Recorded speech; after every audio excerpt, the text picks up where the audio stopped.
Hello and welcome to Upstream at AKS, the series where we dive into how we're building cloud-native experiences in the open source community. Thanks for being here. My name is Lachie Evenson, and I'm a product manager on Azure's cloud-native ecosystem team, where our mission is to help make the community successful on their cloud-native journeys. We have an awesome team that you'll find in almost every part of this ecosystem.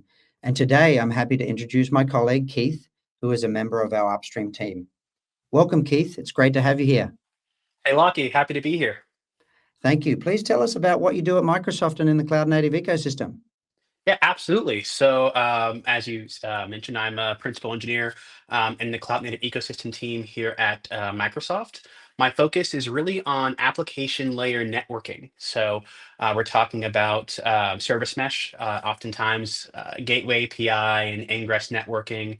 A lot of times, like many other things, we're looking into AI routing and things like that, encryption, security, observability, all at the networking layer. My team and myself work in open source projects in the CNCF and Linux Foundation to help make those experiences better for our customers.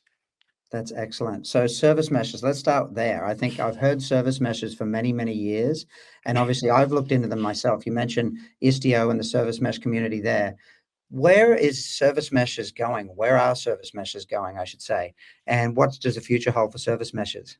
That's a really great question, Lockie. So, to talk about where we're going to go in the future, we have to go back a little bit, I think. So, service meshes originally were a evolution of server-to-service networking within Kubernetes, typically, right?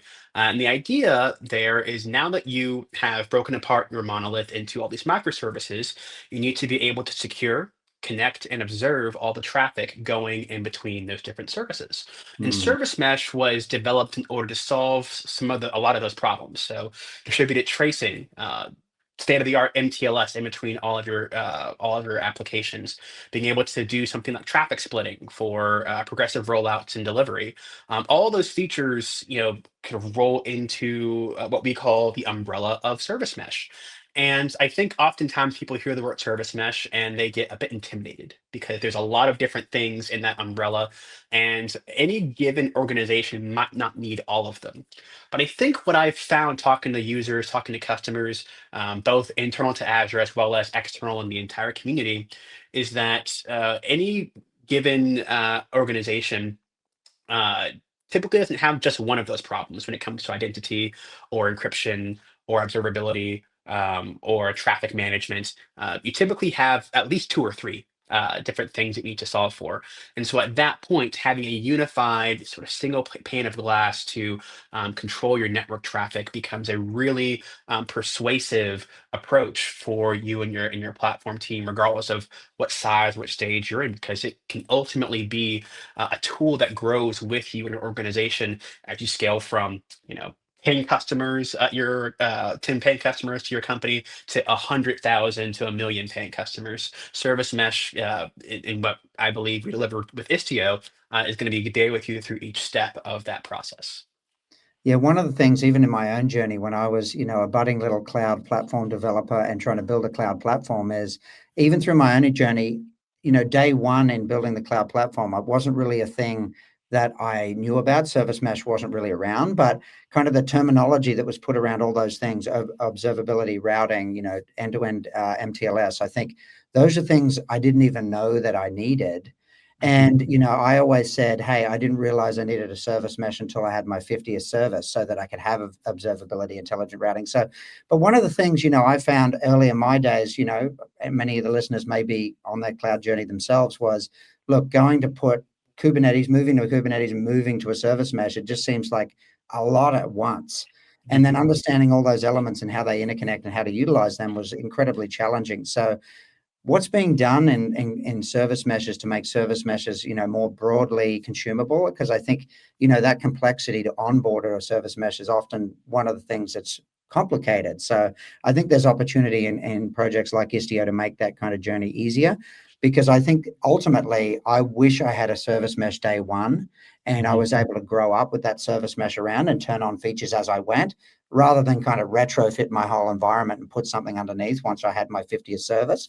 So, I find this very relatable and really exciting topic because I want everything that you're mentioning. Yeah. But how do you make that journey easier? Absolutely. And you've hit the nail right on the head there, Lachie, because what we've heard over the years, and Istio specifically, it's been around for 7, 8 years. What we've heard over and over again is exactly what you're saying is we want something easy. We appreciate the power of Istio. We appreciate its ability to really, take my 50, 100, 400 services and put them together. But I'm not ready for that at service number 10.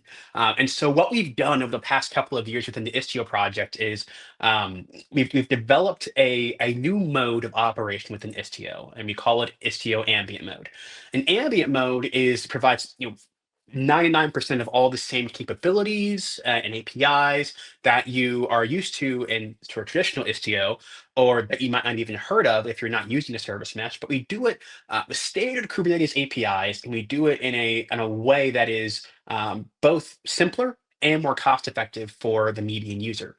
So the big difference in ambient mode is that we've taken away sidecars from the equation. And Mm, so now for a user, on day one, you can install the service mesh, and you're paying from a node compute cost. The only cost to you as a user is a single node Rust proxy.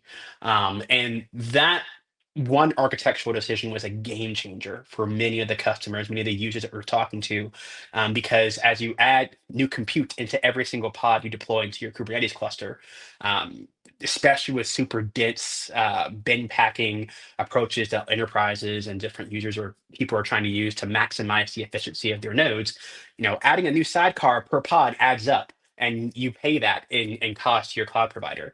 And so we take all that complexity out, we put it into a really simple nodes proxy. We call it a Z-tunnel, and that Z-tunnel proxy is going to be responsible for sort of basic layer 4 telemetry and MTLS. So day one, you need MTLS, you deploy this node proxy, you label some namespaces and services, and you're done. That's all you have to do. And for most modern apps, even some legacy apps, gtunnel out of the box is going to work for those applications and provide you sort of that holy grail, state of the art encryption and identity aware policy that people are looking for out of a service mesh. And then, exactly as you were saying earlier, when you're ready for traffic splitting, when you're ready for OAuth and JOT validation, you can deploy what we call a waypoint proxy. And a waypoint proxy sits in front of a service and sort of acts as an in-cluster gateway for that service. So well-behaved clients, whether it's Istio mesh proxies or people who are bringing their own things to interoperate inside ambient mesh, well-behaved proxies will send to the waypoint proxy anytime they want to access a service. And that is where that layer 7 sort of HTTP layer of policy is going to be applied. It's going to allow you to say that you can't send any delete requests to the service, for example. It's going to do a, crack open a JOT and check the claims and mm, validate the issue or all those sorts of things. That's what your waypoint proxy is going to provide. You're going to get richer telemetry with HTTP query parameters okay. or paths, things like that. And so it's a really two-tiered approach to allow you to adapt and adopt whatever features that you need when you need it, and you don't pay that cost on the front end. It's pay as you go essentially when it comes to the complexity of adopting a service mesh. And so I really do think what we've done with ambient, it's been GA for over a year. We've got great user feedback in very large companies adopting it in open source. And what we've heard is that it really is sort of fulfills this promise of being a service, of being a project that will be able to grow with you no matter what stage of cloud native adoption that you're at. I mean, that sounds so promising. By the way, I love the name ambient because it's around, and I think, it's everywhere. And one of the things I've loved about getting to know and work with service meshes is that as an application developer, you're taking away often most of the most tedious tasks to a developer, like do I have to deal with, encryption, as you said, Mhm. in transit, like dealing with that whole MTLS and SSL setup? That's quite tedious for an application developer. Spans or flagging different spans Yep. across here and annotating things correctly. Like as a platform with Istio Ambient, you can take away a lot of that toil and, hey, please tag all your RPC communications across the wire like this. That's part of the benefit of the platform. So I'm really excited to hear that the on-ramp, you can start at layer 4 and start with the MTLS and then add, as you were mentioning, waypoints to do your layer 7 routing. Now, let's just switch to talk about routing. I remember back in the days, I'm a networking guy too.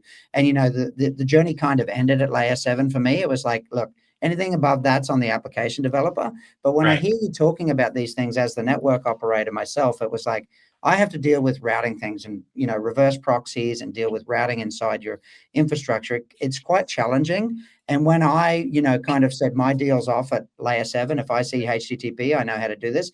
You're Right. mentioning actually cracking open much more of the header here to make more intelligent routing.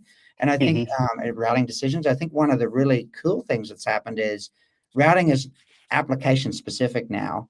And you mentioned things like gateway API and intelligent routing. Can you talk to me a little bit more about what kind of routing capabilities are? Because I get really excited when I hear, hey, you can do it on JOTs. You can, crack open the header and make really intelligent routing decisions to push to backend services. So Yeah. I want to know, like for load balancing, it sounds way more intelligent than just, hey, how many HTTP sessions are you taking on? It can be a lot more application specific and really identify the needs of that application and make intelligent routing decisions. So tell us a little bit more about that, Keith, because you got me excited on that topic. Yeah, I mean, this is one of my favorite things to talk about because there's so much that's happening right now in the open source ecosystem. So you mentioned Gateway API, and I want to make sure I'm able to describe to our viewers and to our listeners, what that is, because you might not have heard about it. So Gateway API is a new Kubernetes set of resources. It's a sub project, and it's meant to sort of be the successor to the Ingress API. And if you happen to be using the Ingress API, you know that really, when you're dealing with Ingress API, most of what you're using is annotations. And Gateway API is sort of thesis is that we're going to standardize on a lot of those things. And part of the benefit of standardizing on actual fields instead of annotations is that it's more portable and more understandable, regardless of if you're using Istio's Ingress gateway or Nginx's Ingress gateway or Kong or whatever else. It's going to be a sort of familiar set of resources that you can use to do fairly advanced things. And while not every option has things like JWT routing, for example. One Mm, of the areas where we're seeing people really start digging in and try to standardize right now is AI. But what mm, people might not realize when it comes to doing AI inference, when you're calling OpenAI or ChatGPT endpoints, is that there's a load balancer right there. The network is all around us. There's a load balancer there, seeing that request and reading your JSON and deciding what model that it's got deployed behind. Again, whether it's OpenAI, Azure AI Foundry, or whatever provider that you're using, that load balancer is reading the information there and routing to a model dynamically. And that's become the de facto paradigm over the past couple of years as LLM usage has just exploded. And so I'm actually a part of a new Kubernetes working group called Working Group AI Gateway. And we're looking to try to take a lot of these AI consumption patterns, specifically for inference, and standardize them so that regardless, again, if you've chosen Nginx as your proxy, or you've chosen Envoy as your proxy, or you've chosen Istio's mesh capabilities and gateway capabilities as your mm, your layer of choice, you have a somewhat familiar experience. And again, it's all built upon the layers that Gateway API has provided. And so, like, as a couple of examples, one of the things that we're working on is the ability to sort of look at the model name in the JSON and route to, whether mm. it's a local model that you're running because you've got PII concerns, or you want to, sort of amortize the compute it takes to do the inference yourself. We can send it to your local model, or we can Mm. send it off to a LLM provider based on percentage or things like that. Other exciting thing we're seeing is sort of applying LLMs to inference API calls themselves, so-called semantic routing. So depending on what a model reads in the body of your request, it can sort of decide which model to Oh, go to based on what semantics you've programmed it to. So there's a lot of really cool space really cool things happening in this space. And sort of my job and the job of the other builders that I work with in the community is to make it as standard and as clear for our users as possible. So a lot of really exciting things happening with routing right now. Yeah, that's amazing. I don't think, at least myself, I don't often think, hey, how is the whole GPT or chat GPT stack holding together? But as you kind of unpack it, I'm like, well, obviously there's going to be routers, there's going to be routing decisions, load balancers, and all those kind of things. So what kind of, as I was saying earlier, maybe it was authentication or JWT or tokens. What else could you, make routing decisions on? I think I want to unpack that first, and then, Yeah. in the AI world, and then kind of look at what you were saying with the AI inception. Hey, using LLMs to make routing decisions at the at the ingress layer or with gateway API. I think they're both really interesting problems. But like what I guess scale and concerns with routing that this AI or LLM routing kind of brings to the table that you're trying to solve? Absolutely. And so one of the primary things that comes to my mind that our listeners and our users, our viewers might be dealing with themselves if they're consuming an LM provider like Azure AI Foundry or OpenAI, Mm, is token-based rate limiting. okay. So right now, when you're trying to consume an LLM, you're typically paying per token. And if you've got a like a help desk thing that's sitting to OpenAI, or if you're having an internal portal where your employees are asking queries to an LLM, those are all all tokens that are going to the LLM provider, and you're paying a bill to that AI provider per token. And that's really great for like experimentation. It's great when you've got a very tight, uh, tight scope for what you're deploying this application to. But let's say I am a large car dealership and I want to provide an LLM to help somebody shop for cars. And somebody says, "Hey, I just had my third kid, need to upgrade to a different car. Help me, give me some options within this budget range." Well, that's a great query. I'm gonna send that, and I want my LLM provider to help me, to do some inference on that, so that my potential customer can find a good car for them, come into the dealership, make a purchase. But if someone malicious comes through and decides to like paste the entire works of Shakespeare into that form, well, then now my bill that I'm paying per Yeah. token is going to get exhausted quickly, and so what token-based rate limiting is all about is taking the same rate limiting principles that we've got in regular networking and applying them per token. So we Mm, would apply sort of some standard tokenization logic, and different providers can have different custom tokenization logic as well. But we sort of take that tokenization, sort of see before it even gets to the LLM how many tokens there are going to be, and once it exceeds a certain amount that you give per user, or for or what have you, maybe anonymous users only get X number of tokens. Well, we can just say that's too many requests before mm, OpenAI bills you, or before you get billed for a particular thing.